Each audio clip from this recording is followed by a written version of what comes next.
Well, hello and welcome to another video, and in this video we are going to be talking about data store.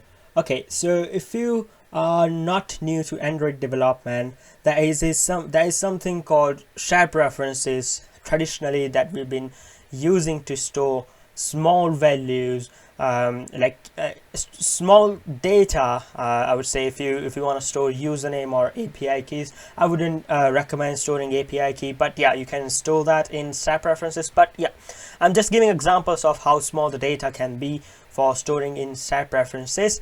So traditionally we have been using that, and it would store the data in key value format. So in this, after introduction of Kotlin, a lot of things has changed, and the lot of things has been deprecated.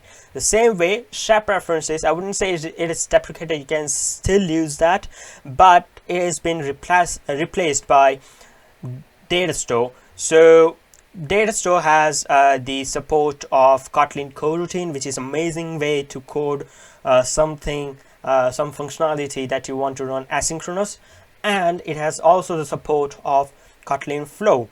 So it will store it will have the combination of Kotlin coroutine and flow to store the data of your application in data store. So that's why it is amazing, and you should use this. Now there are two types of data store.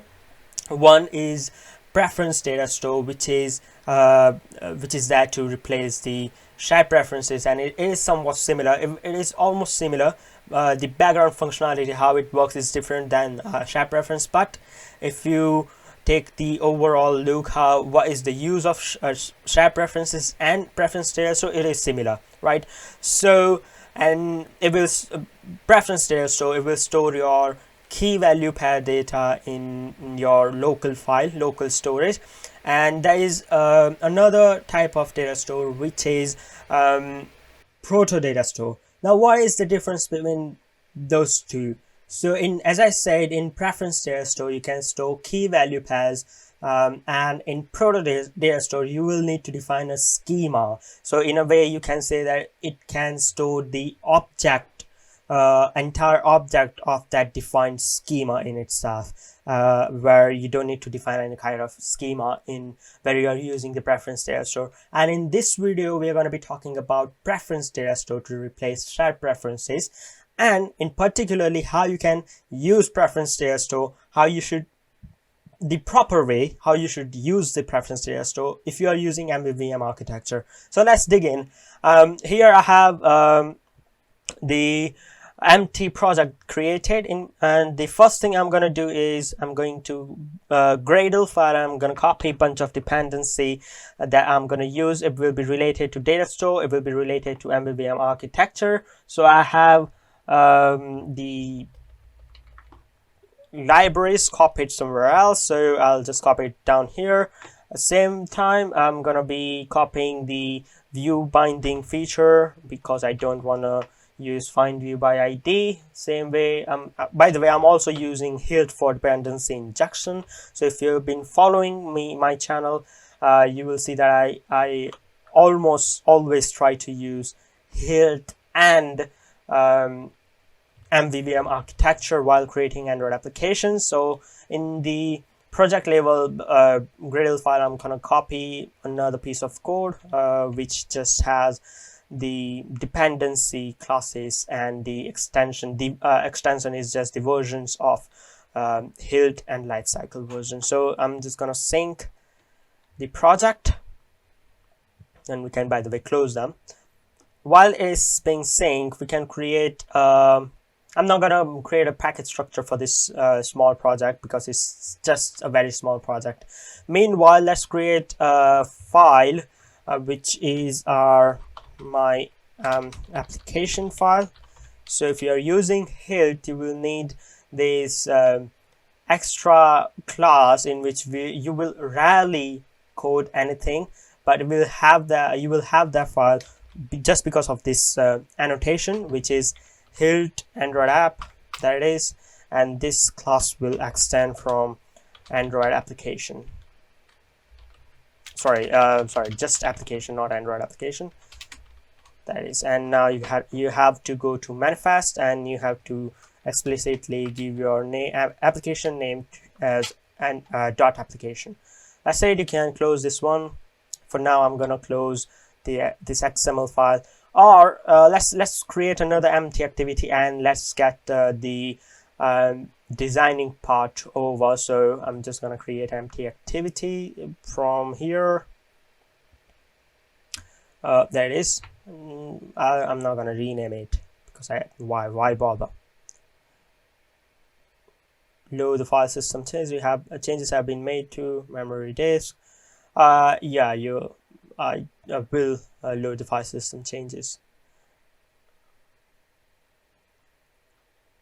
just to double check it's been created. Yes, it is.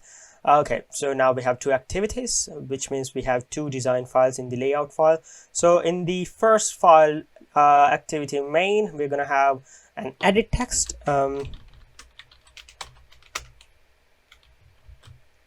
Sorry, that's not what I want. Edit text, width will be match parent, and the height will be wrap content. ID will be ed username, because I will try to store the username. I'll act as I'm storing a username. So ID, I forgot ID. And the hint will be enter username. There it is. And we can constrain horizontally to parents and also vertically to parent. That is. And another thing will be a button to store the preferences and move to another activity. Wrap content text will be store username, and ID will be button. Let's give constraint horizontally to parents and vertically to bottom of this edit text. That's it. And in activity 2, we are just gonna have text view to display the text that we have stored. Wrap content ID will be ref text view something, and just for the just that we have idea, I'm gonna write some sample text here, and text size will be 50 dB. I don't care. And I'm just gonna move it to center of the screen. That's it. Now we can get rid of these layout files because we won't need them anymore. So right, if you know the structure of MVVM, the next thing we built is the MVVM with HILT. The next thing we built is the app module, which will be an object. So app module, and we will annotate this with add module and add install in. I'm gonna use singleton component, double colon class. We need to provide the repository of Datastore, but we haven't created a repository. So let's go and create the interface first for repository. So I'm gonna name it Datastore repo. I'm not gonna write the entire thing, but you should. And in this interface, we're gonna declare a bunch of functions. The first function will be to store something. So suspend function, put string. Suppose we are storing string value in the preferences Datastore. So put string, and it will take two things. One is key, as you know that the preference Datastore stores the data in key value pairs. So key and value of type string. That's it. And suppose if you want to store something that is not string, so in that case, for example, we can write put boolean, and we can change the type of value to boolean. That's it. Now after putting it, we need to get the data as well. So Another function will be suspend function get string, and it will just take the key as input and it will return string. And just for safety, I will make it nullable because data the preference might not be stored properly, so it can give you the null value. So that's why for being safe, I'm writing this question mark at the end so that the application doesn't crash. So yeah, and the last function will be to clear preferences, and it will just take key as a string and it will not return anything. So now we can create the implementation class of this repository. So that will be named as Datastore Repo Implementation, and it will inherit from Datastore Repo. That's it. And now we can declare member functions. So what I'm gonna do, I'm just gonna go there and implement all the member functions there. So before we forget to declare it in the app module, let's go to app module and declare our that means provide our repository. So at singleton at provides function provides Datastore repository, and it will take the context. We'll need to pass context. So there is no way we can have access to either activity or fragment context in this app module file. So the workaround is the HILT library itself provides the annotation explicitly that can give us the access to context, which is application context. That way we can have access to context of type context, not application context. That is, and yep, equals to it will return Datastore repository equals to Datastore implementation, and we can pass this context here. Now that's it. We can close this app module file. We don't need this anymore, and we don't need this interface anymore as well. So now in here we can inject the context at inject constructor.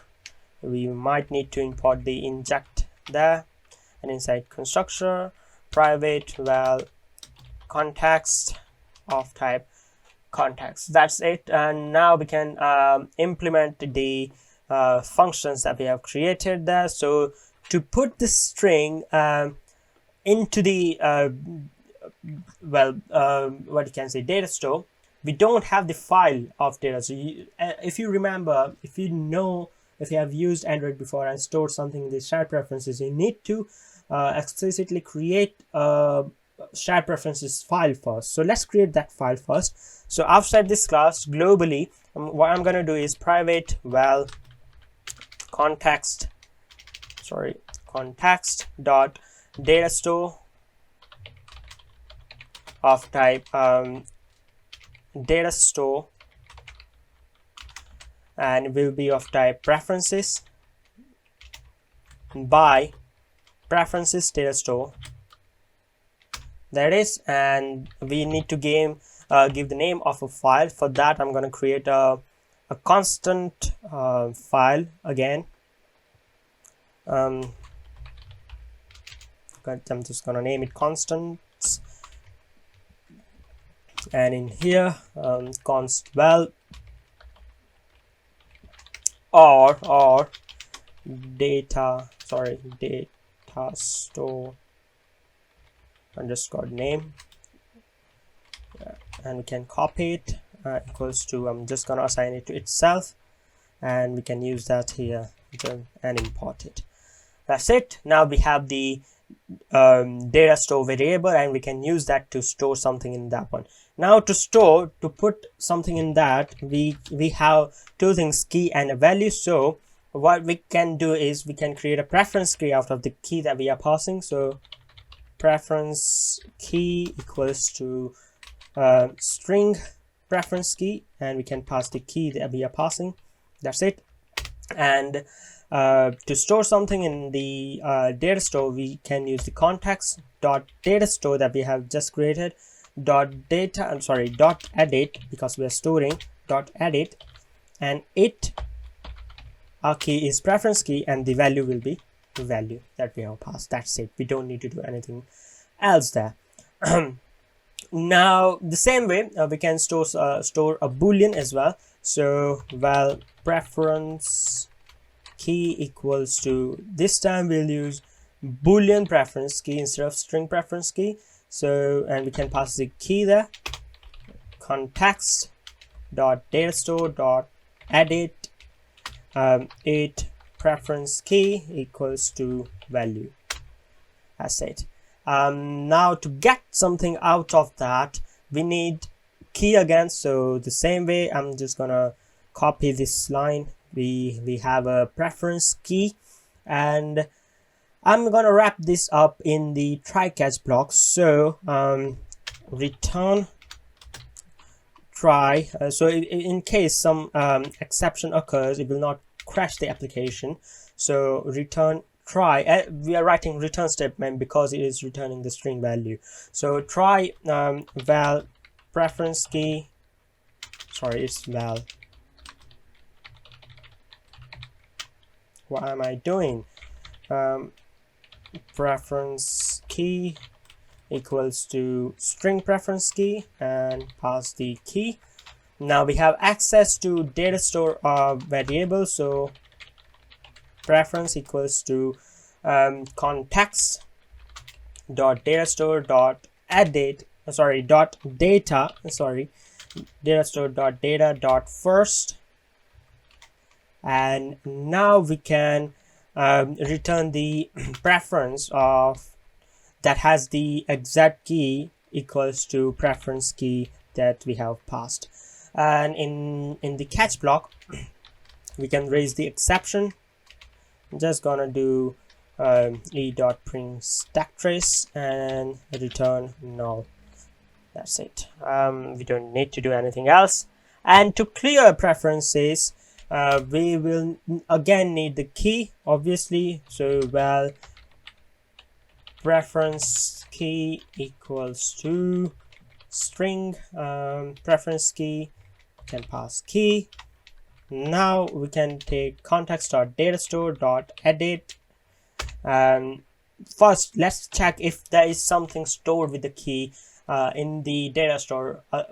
So if it dot contains, and we can check preference key here. If there is something stored with this particular key, we want to remove it. So it dot remove and preference key. That's it.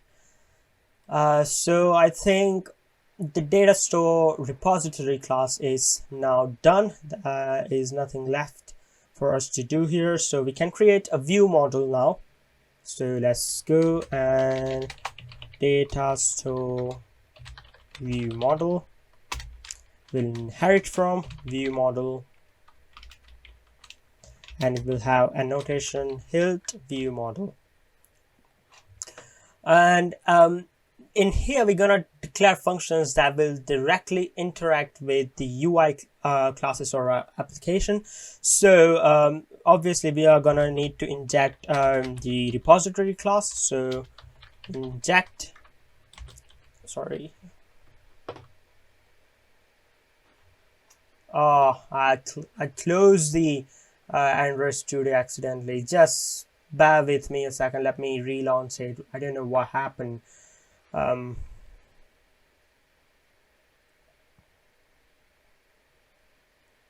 Yeah, so inject constructor, and in the constructor we can have private val data store repository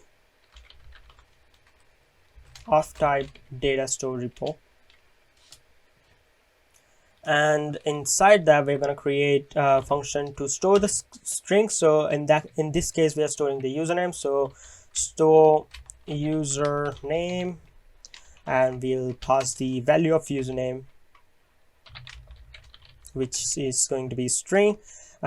Usually here we usually do we usually for running the suspend function, for calling the suspend function, we usually call ViewModel scope. But at the same time, what I want usually in my application, when I'm storing something using inside the data store, I don't want my application to do anything in between, so I use run blocking instead, and I this is the coroutine scope, which is gonna block the other operations until it is finished. So in a way you can say that, yeah. So inside that run blocking, I'm gonna call data store repository and put string the key. Here I'm gonna create another constant to store the value of username. I'm just gonna have user underscore name, and that will be here. That's it. And we can pass user underscore name. What happened? Why it's not? Okay. Oh, there it is. Import that and think that's it. And the second thing will be value. I'm sorry, I just lost that for a second. Yeah, that's it. And to get the username, you can create another function, get username, and here we don't need to pass the key, because we can pass the key explicitly in here, because we are just getting a username, not anything else. And we'll return a string equals to run blocking and data store repository dot get string, and the key will be username again. That's it. And yes, it is nullable, so you just have to check if it is not null. So I'm just gonna write this to avoid the error for now. And to clear the preferences, I'm gonna create another function, clear preferences, and it will take key of type string, and equals to run blocking, data store repository dot clear preferences, and we can pass key. Okay, that is done. Now we can move to our UI layer, and in here, first thing I want is to annotate this class with @Android entry point. I don't know why, but I always forget it. Now here we have to integrate view binding first, so let's do that. Private let init var binding activity main binding, just to double check I'm in the main activity. Yep. And the other thing will be private val data store view model of type data store view model by view models. Oops, there it is. And in here, binding equals to activity main binding dot inflate layout inflator, and instead of this I'm just gonna write binding dot root set. And let's do that in the main activity too as well, because I don't want to focus. I'm just gonna copy this data store view model, because we'll need that here to get the value of username. And private let init var binding activity main to binding in here, and binding equals to activity main to binding dot inflate and layout inflator.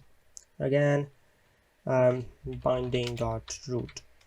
Say, I'll go back to main activity. On button click, what I want to do, I want to store my username, my edit text value in the preference data store, and at the same time I will move to main activity 2 and will show that stored value in the text that we have created.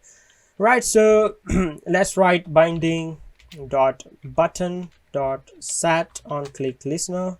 Sorry, that's dot set on click listener.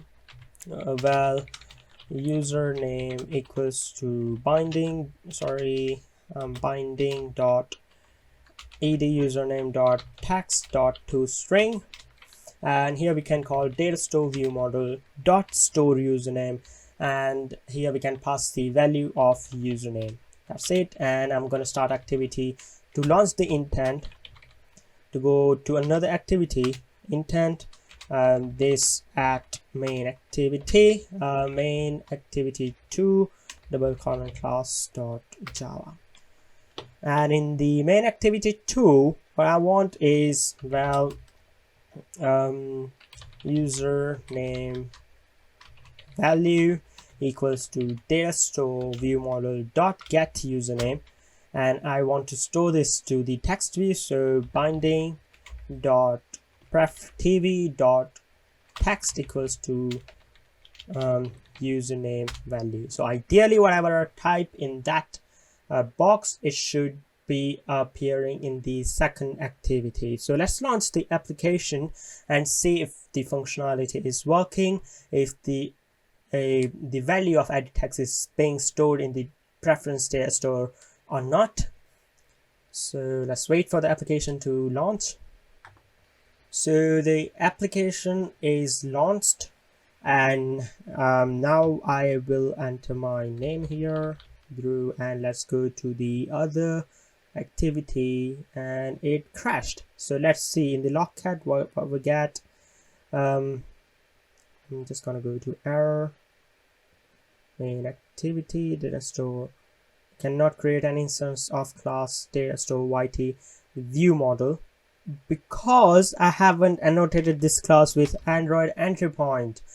As I told you, I always forget this somehow. Just gonna double check here, and in the application class, yeah, this is perfect. Let's launch the app again. Hopefully it will run this time. Right, it's launched. Let's write my name, and let's go to another activity, and it is working. It is storing the value, and it is displaying the preference value in the other activity. So I'm not gonna write the functionality of clearing the preferences, but I'm just gonna quickly show you how you can do that.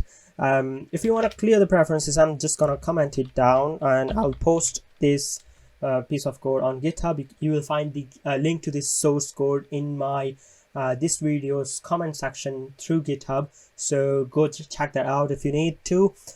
Clear preferences. To clear the preferences, suppose I want to clear the preference on this button click, we'll comment this down. I'll just have datastore ViewModel dot clear preferences, and I want to clear username datastore particularly. Let's say that there are 3 different values I have stored. One is username, other is password, and the third one is something else, right? So whatever I want to clear, I will need to pass the key for that one. In this case, I'm gonna pass key of user underscore name, which will clear the preference with the key of username. Why it's not importing? Yeah, that's it. That way it will create the it will clear the preferences with the key of username. I'm just gonna comment it down because I don't want this code to be interrupted. So yeah, that's it for this video. This was how you properly integrate your data store preferences in your Android project if you're using MVVM architecture and HILT library to inject everything, inject dependencies, not everything. So yeah, that's it for this video. I'll see you guys in the next video, and if you guys have enjoyed this video, if you guys have liked this video, please give a like. It helps my channel a lot to grow, and please subscribe to my channel and share my video to your friends who are enthusiasts in Android development. I'll see you guys in the next video.